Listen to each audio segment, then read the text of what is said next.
Hello നമസ്കാരം. എല്ലാ അമ്മമാർക്കും പുതിയൊരു വീഡിയോയിലേക്ക് സ്വാഗതം. 6 മാസം കഴിഞ്ഞ കുഞ്ഞുങ്ങൾക്ക് കായപ്പൊടിയും റാഗിയും ഒക്കെ നമ്മൾ സ്ഥിരമായി കുറുക്കി കൊടുക്കാറുണ്ട്. എന്നാൽ കുഞ്ഞിന് പെട്ടെന്ന് ശരീരപുഷ്ടിയും ഭാരവും കൂടാൻ ഏറ്റവും കൂടുതൽ കലോറി അടങ്ങിയ ഒരു കോമ്പിനേഷൻ ഏതാണെന്ന് അറിയാമോ? അതാണ് നന്നായി പഴുത്ത നേന്ത്രപ്പഴം ശുദ്ധമായ പശുവിൻ നെയ്യിൽ വരട്ടി ഉടച്ചു കൊടുക്കുന്നത്. ഇതിൽ എൻ്റെ ഒരു അനുഭവം കൂടി ഞാൻ നിങ്ങളുമായിട്ട് പങ്കുവയ്ക്കാം. ഒരു ദിവസം ഡ്യൂട്ടിക്കിടയിൽ ഒരു അമ്മ വന്ന് സങ്കടം പറഞ്ഞു. സിസ്റ്ററെ, കുഞ്ഞിന് ആഹാരമൊക്കെ കൊടുക്കുന്നുണ്ട്, പക്ഷെ ഒട്ടും തടി വയ്ക്കുന്നില്ല എന്ന്. ആ കുഞ്ഞിന് അന്ന് 8 മാസം ഉണ്ടായിരുന്നു. ഞാൻ അവർക്ക് നിർദ്ദേശിച്ച ഒരു സിമ്പിൾ റെസിപ്പി ആയിരുന്നു ഇത്. വെറും 2 ആഴ്ച കൊണ്ട് ആ കുഞ്ഞിൻ്റെ തൂക്കത്തിൽ വന്ന മാറ്റം കണ്ട് ആ അമ്മ എന്നോട് വന്ന് നന്ദി പറഞ്ഞത് ഞാൻ ഇപ്പോഴും ഓർക്കുന്നുണ്ട്. അപ്പോൾ ആ റെസിപ്പി എന്താണെന്ന് ഞാനിവിടെ ഷെയർ ചെയ്യാം. നേന്ത്രപ്പഴവും നെയ്യുമാണ് ആ റെസിപ്പി ഉണ്ടാക്കാൻ നമുക്ക് അത്യാവശ്യമായി വേണ്ടത്.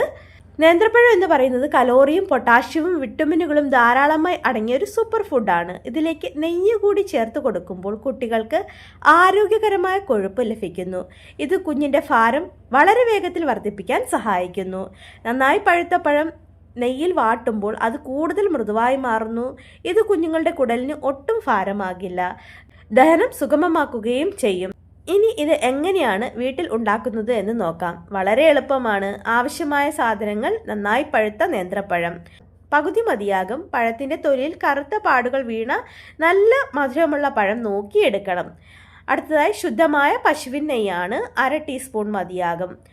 ആദ്യം പഴത്തിൻ്റെ തൊലി കളയുക. അതിൻ്റെ നടുവിലത്തെ കറുത്ത കുരുക്കൾ പൂർണ്ണമായും ചെത്തി മാറ്റുക.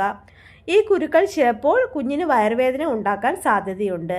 അതിനുശേഷം പഴം ചെറിയ കഷ്ണങ്ങളായി മുറിക്കുക. ഒരു ചെറിയ പാൻ അടുപ്പിൽ വെച്ച് ചൂടാക്കുമ്പോൾ ഇതിലേക്ക് 1/2 ടീസ്പൂൺ നെയ്യ് ഒഴിച്ചു കൊടുക്കുക. നെയ്യ് ഉരുകി വരുമ്പോൾ ഈ പഴം കഷ്ണങ്ങൾ ഇതിലേക്ക് ഇടുക. തീ വളരെ കുറച്ച് വെച്ച് ലോ ഫ്ലെയിമിൽ പഴത്തിൻ്റെ 2 വശവും ലൈറ്റ് ഗോൾഡൻ നിറം ആകുന്നത് വരെ ചെറുതായി ഒന്ന് വഴറ്റിയെടുക്കുക. പഴം നല്ല സോഫ്റ്റായി വരുന്നത് കാണാം. അതിനുശേഷം തീ ഓഫ് ചെയ്ത് ഇതൊരു പാത്രത്തിലേക്ക് മാറ്റുക. ചൂടാറുമ്പോൾ ഒരു ഫോർക്ക് ഉപയോഗിച്ചോ അല്ലെങ്കിൽ കൈകൾ നന്നായി കഴുകിയ ശേഷമോ ഇത് നല്ലപോലെ ഉടച്ചെടുക്കാം. ഇത് ആർക്കൊക്കെ കൊടുക്കാം? എത്ര മാസം പ്രായമുള്ള കുഞ്ഞുങ്ങൾക്കാണ് ഇത് കൊടുക്കേണ്ടത്? കുഞ്ഞിന് 7 മാസം അല്ലെങ്കിൽ 8-ാം മാസം കഴിഞ്ഞ ശേഷം ഇത് നൽകി തുടങ്ങാം. മിക്സിയിൽ അടിച്ച് പേസ്റ്റ് പോലെ കുട്ടികൾക്ക് കൊടുക്കരുത്. കൈകൊണ്ട് ഉടച്ചു കൊടുക്കുമ്പോൾ കുഞ്ഞ് അത് ചെറുതായി ചവച്ചൊരിച്ച് തിന്നാൻ പഠിക്കും. ആഴ്ചയിൽ 3-4 തവണ ഒരു നേരം, രാവിലെയോ വൈകിട്ടോ ഇത് കൊടുത്തു നോക്കൂ. കുഞ്ഞിൻ്റെ തൂക്കത്തിൽ കാര്യമായ മാറ്റം നിങ്ങൾക്ക് കാണാൻ സാധിക്കും. അമ്മമാരെ, ഇന്ന് നമ്മൾ കുഞ്ഞുങ്ങളുടെ തൂക്കം കൂട്ടുന്നതിനെക്കുറിച്ചും അവരുടെ ശരിയായ ശരീര വളർച്ചയെക്കുറിച്ചും വളരെ വിശദമായി സംസാരിച്ചു. ഒരു നേഴ്സ് എന്ന നിലയിൽ എൻ്റെ കരിയറിൽ ഞാൻ കണ്ടിട്ടുള്ള അനുഭവങ്ങളിൽ നിന്നുമുള്ള കാര്യമാണ് ഞാനിവിടെ ഷെയർ ചെയ്യുന്നത്. പലപ്പോഴും സോഷ്യൽ മീഡിയയിലെ പരസ്യങ്ങളോ അല്ലെങ്കിൽ നമുക്ക് ചുറ്റുമുള്ള മറ്റു കുട്ടികളെയോ കണ്ട് നമ്മുടെ കുഞ്ഞിന് തടിയില്ലല്ലോ എന്നോർത്ത് വിഷമിക്കുന്ന ഒട്ടനവധി അമ്മമാരെ ഞാൻ ആശുപത്രിയിൽ കാണാറുണ്ട്.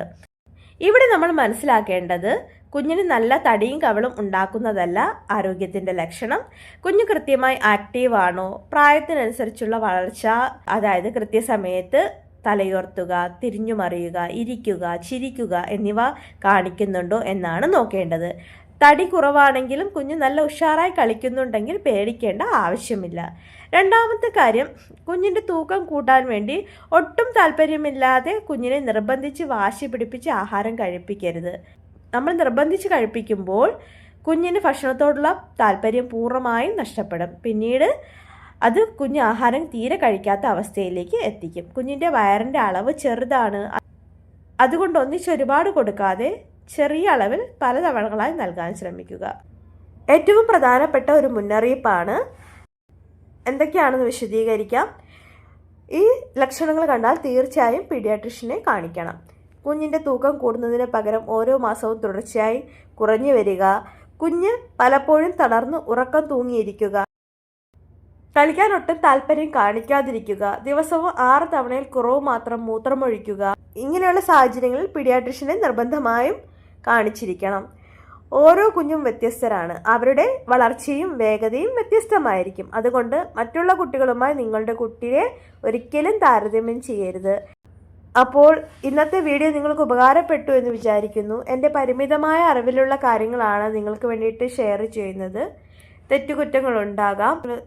അപ്പോൾ വീഡിയോ ഉപകാരപ്പെട്ടെങ്കിൽ ഒന്ന് ലൈക്ക് ചെയ്യാനും ചാനൽ ആദ്യമായിട്ട് കാണുന്ന കൂട്ടുകാരാണെങ്കിൽ ഒന്ന് സബ്സ്ക്രൈബ് ചെയ്ത് സപ്പോർട്ട് ചെയ്യാനും റിക്വസ്റ്റ് ചെയ്യുന്നു. അടുത്ത വീഡിയോയുമായി വീണ്ടും കാണാം. അതുവരയ്ക്കും bye. Thank you for watching video.